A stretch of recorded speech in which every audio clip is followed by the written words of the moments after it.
fany mirabantsika rehetrarehetra any tokantrano any manaraka tsy tapaka ny fandaramiro any stras mirabanao ihany koa galy miarabantsika rehetra ny tokantrano a tonga indray ty ny fotoana efa fanomezana anarahantsika ny miror and stras toerana vaovao indray tondranay anareo sy galy amin'ity anio ity ity vandra ity misy anay na akoron-drano ato amin'ny City toerana mahafinaritra be izy io fa amanaraka mbola hoentina hitsidika anareo manahoana maro moa atao amin'izany hoe City zany fa avy hatrany dia andolotra ny sommaire meko galy amin'ny fitenenana misotranao fitanana ny fitenenana raha ny sommaire atsika ho any androany zany hoe zavatra ho hitantsika eto amin'ny fandarana miror and stras ho any anio aloha dia ireto avy mazava ho azy misy ny conseil mode misy ihany koa ny on top manana vahiny tsika mazava ho azy tahaka ny mahazatra misy ny en vogue irany defasanareo sarinareo rehefa nandeha koa ny thème tamin'iny hoe soirée dia efa maro dia maro tokoa nareo nefa nandefa an'izay sary miresaka momba ny soirée zay ao anatin'ny fitafy soirée zay mahafinaritra dia mahafinaritra tokoa ary ny farany dia ny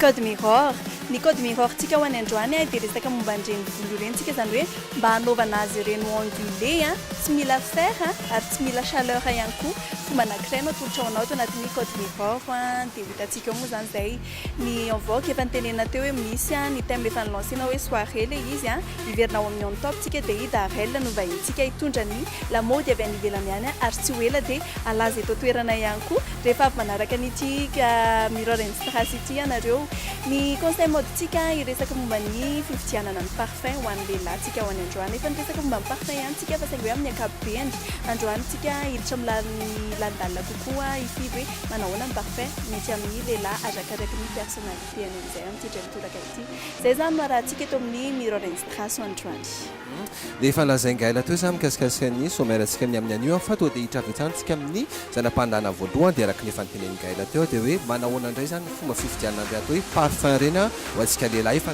netoeto mola izy tamanaraka hoe tamin'ny efa volana maromaro zay hoe hoan'ny vehivavy zay ratsy gaila amin'ny ankapobeny mihitsy ny fa ny amin'ity anio ity zany dia tena hoatokana ho an'ny lehilahy satria na ny vahintsika ary amin'ity dia hoan'ny lehilahy dia manarana hatramin'ny farany tonga dia hiditra amin'ny zanam-pandarana voalohany ary tsika izao dia tsy nafa ny conseil mode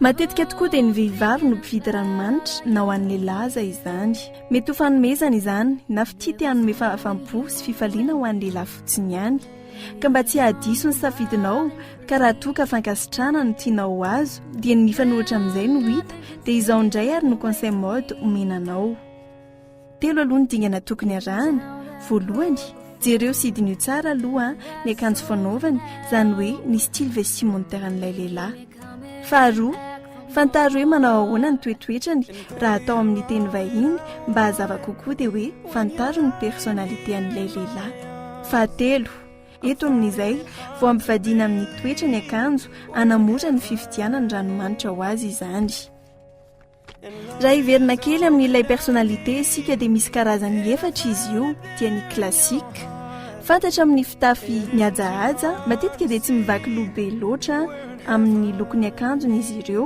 fa ny couleur de base foana no anaovany zany hoe na gris na mainty na fotsy na beige ireo loko ireo foana no hita eny amin'ny olona manana style klasika manarakaraka azy eo indray dia ny dynamique izy indray dia fantatra amin'ny fitafin'olona sportiva mety ho jogging na ohatra hoe t-shirt sy basket zany hoe fitafy maivamaivana ahafany mihetsiketsika mandritry ny tontolo andro eo ihany koa ny dandy indray dia lehilahy izay karazany atsotsika hoe séducteur nefa malefaka fitafy somary sexy body ohatra na slim zany hoe fitafy somary maneho ny vatany ary farany dia ny artiste tsy hoe mpanakanto ara-bakiteny akory ny artiste fa artiste satria manana style miavaka amin'ny maro zany hoe tsy dia mitovy amin'ny olon-drehetra raha resaka fitafiana hijerin-dranomanitra mety amin'ny tsirairay amin'izay ary isika izao raha ho an'ny personnalité classique zao dia ireto avy ny ranomanitra mety aminy anisan'izany ohatra ny Armania classique ao ihany koa ny Chanel numéro 5 ho an'ny dynamique indray dia ranomanitra ampavitripitrika azy no ilainy ka anisan'izany ireto ny dandy amin'ny mahampambabo fo azy dia ny ranomanitra anampy azy ambabiny fo manodidina azy ny dingy tahaka ireto manaraka ireto. Through the good times and the bad. Yeah. Ary farany dia ny artista te hiavaka izy fa ny tena mampiavaka amin'ny maro azy dia ny ranomanitra ho an'ny vehivavy na ihany koa ny ranomanitra karazany anankiroa, izany hoe hafa ny fofona amin'ny vatana, hafa ihany koa ny fofona amin'ny akanjo. Ranomanitra anankiroa izany mampiasainy amin'izay. Izay ny amin'ny iny ny anjaranao sisa dia ny mahafantatra hoe klasika ve, dinamika ve, dandy ve sa artista ilay lehilahy hisafidianana ranomanitra. Anamora ny fisafidiananao ireo ranomanitra ireo sy tsy hanahirana anao amin'ny fijerevana izany dia miverina eny amin'ny dingana voalohany isika. Izay izany tena ilavana ilay dingana anankitelo izay natsitika teny ambolohany. Raha fitinina dia hoe voalohany aloha jerevana ny style vestimentaire an'ilay lehilahy, faharoa jerevanao ny personnalitéany, ary ny dingana fahatelo farany dia ampivadinao amin'ny personnalitéany ny style vestimentaireny, afantaranao hoe manahoana ny endrikendriky ny toetra an'ilay lehilahy ary koa namora ny fisafidianana ny ranomanitra mety ho azy. Izay ny conseil modetsika ho an'ny androany mino izahay fa fahalalana vaovao ho an'ny tila mody indray izay. Dia fantaro zany amin'izao fotoana izao fa hoe tena tsara fantarina marina hoe manahoana ny personnalité anao dia hoe misy parfum mifanaraka amin'izay hoe personnalité anao zay. Dia amin'izay fotoana izay ilay izy zany araka ny fanlazainy Gaël ireny moa zany dia tena hoe mifandraika tsara ilay izy sy hoe mivoaka tsara ilay fofona iny arakaraka ilay toe-batan'ilay olona. Sady zay Gaël? Ie, izay mihitsy ilay izy sady mety ihany koa amin'ny vehivavy izay hoe hividy fanomezana ho an'ilay lehilahy dia efa fantany tsara izay ny fomba fisafidianana an'ilay ranomanitra. Fa hiditra amin'ny zanam-pandarina manaraka tsika izao efa dodiny nareo sa te hafantatra izy ary zany darella izany. Efa ho avy eo izy tsy ho ela atao anatin'ny zanam-pandarana on top no ahitanao an'ny darella ka ndao ary tonga dia ampandrosoana izy sady izao ndao. Efa lina bianca mantsika te hafantatra hoe iza moa zany atao hoe Darella zany dia tsy ampiandrelanareo zay fa tonga dia efa eto akaiky eto izy. Salut Darella. Salut Vida. Oui, bah qu'est-ce qu'on pourrait dire? Bon bah écoute, déjà, on commence par la présentation. Voilà, c'est bien. Alors je m'appelle Darel, j'ai 22 ans et j'habite en Europe. Je viens d'avoir mon BTS NRC qui n'a rien à voir dans la mode, mais voilà. Voilà, mais ouais, comme tu as dit, qui n'a rien à voir avec la mode, mais à ce que je vois, tu es comme un fashion victime, si je peux le dire ainsi, non? Bah, on peut dire oui. Oui, bah un peu quand même. Et donc, est-ce que tu pourrais me dire là d'abord ce que tu portes là? C'est quoi comme style? Alors maintenant c'est un style plus ou moins international. Pas tout à fait européenne, même si j'habite en Europe, c'est pas européenne, mais c'est international. C'est bon à savoir. Bah, voilà. Et c'est un peu style genre Chris Brown, Tyga et les autres artistes en Amérique, ainsi d'ailleurs en France. Et voilà. Mais à ton avis, puisque là tu es de passage à Madagascar, à ton avis, comment tu vois les jeunes ici? Est-ce qu'on pourrait s'approprier de ce genre de look ici ou... Voilà, tout à fait. Bah oui, à 100%. Et je suis d'accord, vu que les jeunes ici... en fait, les Malgaches ne sont pas aussi très en retard, quoi. Enfin, nous sommes toujours à la mode et tout. Mais juste qu'il faut juste voir quelques modèles ou quelques clichés pour commencer ici à Madagascar. Voilà. D'accord. Et depuis ton arrivée, est-ce que tu as eu des remarques Alors, dans la rue la remarque, oui, obligée, même étant en Europe. Ouais. Mais bon, après, en fait, si on vit vraiment dans le monde de la mode, bah, faut pas écouter les gens, enfin, obliger les gens dans la rue, ils vont te dire, ouais, bah, ils s'habillent bizarrement, on dirait une fille ou je sais pas, enfin, ils se dire tout ce que, voilà. Bah, oui. Ouais, mais après, ça dépend de la personne.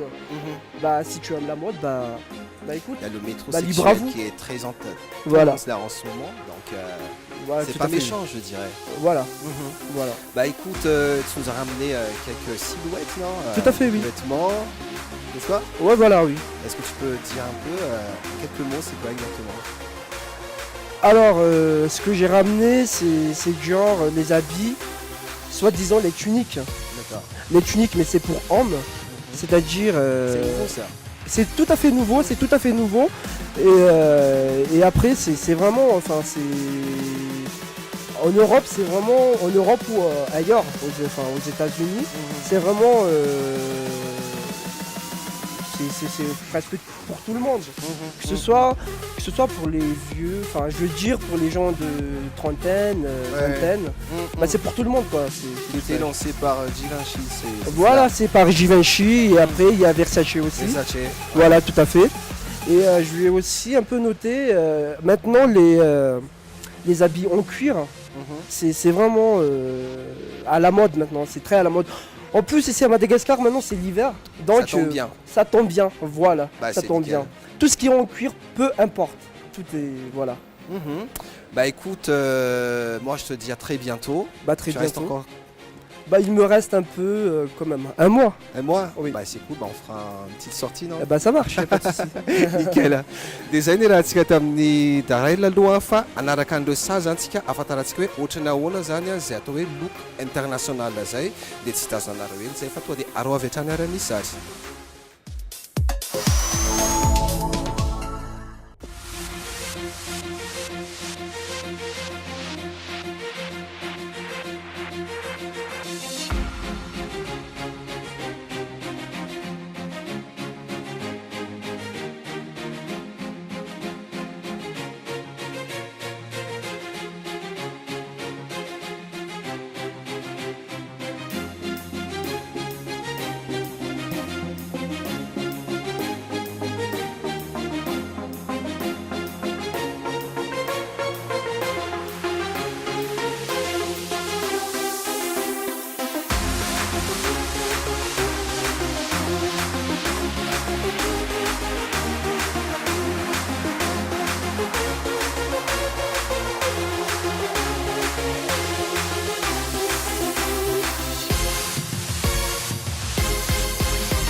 Izay no momba niny zanam-pandarana on top iny tena mahafinaritra tokoa mahafantatra zao nareo dia efa mahafantatra sahady mialohan'ny rehetrarehetra hoe izay nanaraka miroany ny strass ihany io maharaka sahady hoe zany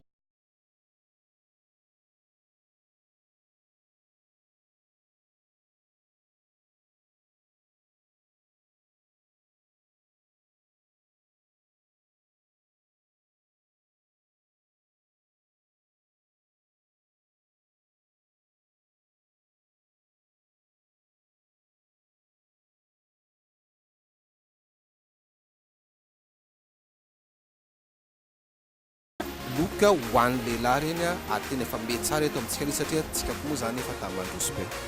dia mahasahy ihany koa mila fahasahiana tsy namaneho an'ireny lamody ireny aza menamena zany matetika ny olona hoe sao dia hafahafa amin'ny anina io ianao no mitondra an'io ary rehefa io tsy maintsy misy manao voalohany foana iny io lamody fena rehefa ao arindrinao Ka zay mihitsy fa aza menamena sy na hoe misy an'ilay manaratsy loatra an'izany satria eno anaty fitsy izy dia avoakazy satria matetika ilay olona manaratsy izany ilay tena tsy maraka ny dia manaratsy tsara dia mahafantatra hoe inona natao hoe lamaody zany.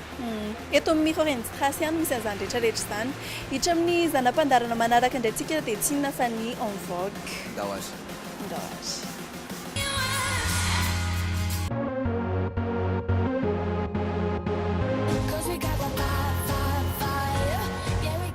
Luminel, un nouveau look.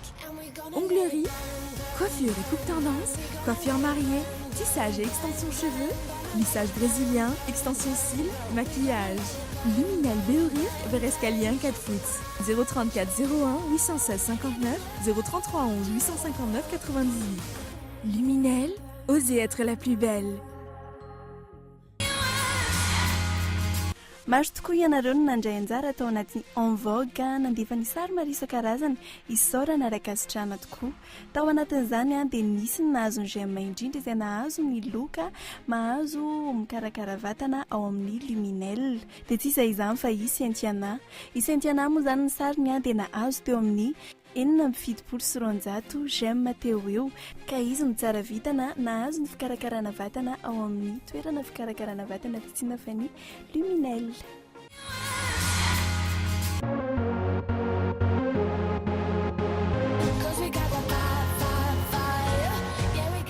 Luminel, un nouveau look.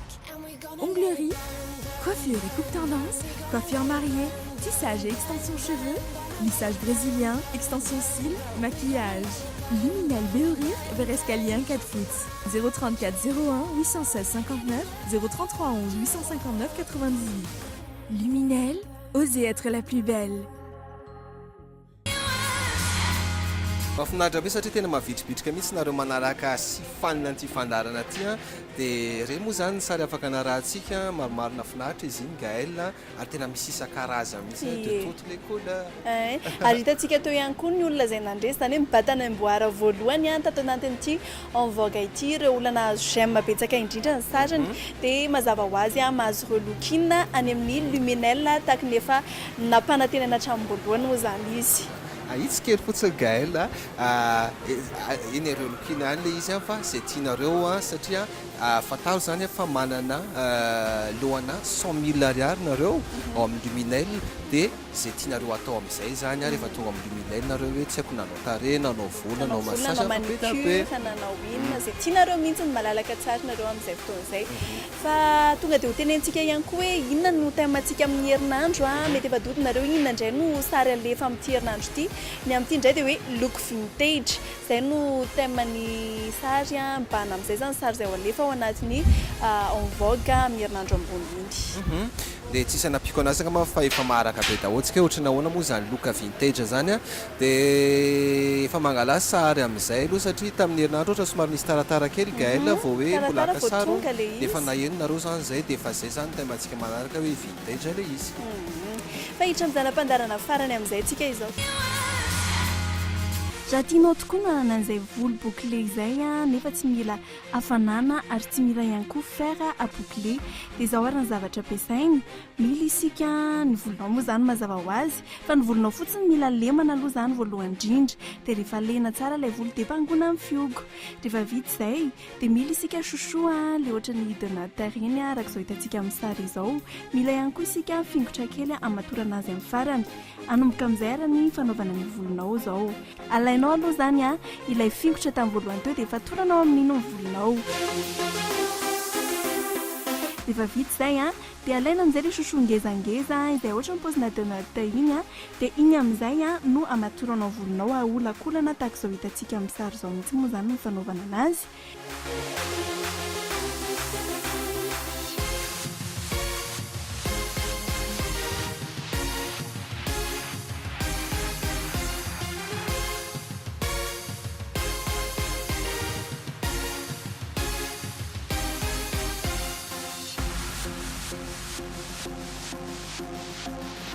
Hitanao rehefa avy eo mivoakany ohatran'ireny hoe natao chignon ireny ihany moa zany ny volonao mazava ho azy dia rehefa avy eo azonao entinao mandeha mandritra ny tontolo andro tsara aloha zany ny volonao indrindra ohatra ka hoe ny hamonjy soirée ny harivana iny vao ilaina ilay volo bouclé na ihany koa hoe ny alina ianao no manao an'izay dia mifoha amin'izay ianao maraina dia efa bouclé tsara ny volo satria mila ora maromaro ianao amin'izay hoe fanaovana ny volo ny fametrahana anazy iolakolana ao anatin'ilay chouchou izay rehefa vita izay dia vahanao amin'izay ilay izy rehefa tianao avoraka amin'izay sy aseho amin'izay mahapouclé ny volonao hitantsika amin'ny sary amin'izay avy eo fa bouclé dia bouclé mahafatifaty tokoa ny volonao tsy mila hafanana isika ary tsy mila ihany koa fer fa chouchou fotsiny ihany dia efa ampy bouclé ny volonao fa zay donona fotsiny lemana aloha ny volo zay vao atao an'izay zavatra izay izay indray ny code mirror tsika ho any androany. raha ohatra sendra ny tapoko nareo zany tokantrano any hoe amonjy soirée ohatra nandeha amonjy mariage nefa tena hoe tsy niasa ho le mpanao voloko androany dia fantatrareo zany hoe inona tokony atao hoe raha ohatra ka te hanana izy volo. tampoka lazay a oza tambola kely zay manao volo saucisse ie dia sady tsotra kely tsy dia mila zavatra betsaka ihany koa le izy fa tsotra kely manao anazy dia zay ihany koa ny atao hoe fandarantsika androandry iny nentina namarina ny fandarana teto amin'ny Cool TV raha ny amin'ny Mirror and Strass io dia manome fotoananareo a mierina ny toizao indray a miaraka aminay hatrany a aza matahotra fa zay edy foana anotra ho anareo tsara indrindra raha resaka lamody kelikely lafinaritra ny fandarantsika dia amin'ny herin'izay a manao misimisy sy mitondra zatra vaovao be a ho anareo indray dia efa mifarana sady mifandarana fa alohan'ny tena hisarantsika dia sarotra be raha ohatra ka tsy misaotra zany dia voalohany isaorana indrindra aloha dia ny Sigria napetranana Isgaël misaotra ihany koa ny vahintsika Darel avany lavidavitra any zany efa tonga eto amintsika eto a izy koa nakoatra zay isaorana betsaka dia betsaka tokoa ihany a ny Luminel izay nanao ny taovolo sy ny endrika ary ny ekipa solide be any Mirror and Strass nahatotosany fandarana ho any androandry dia isaorana ihany koa nareo rehetrarehetra izay nandefa ny sary a tao anatin'ny en top en vogue fa patsahivoko indray patsahivoko foana moa zany hoe look vintage zay ny thème antsika manaraka dia veloma daholo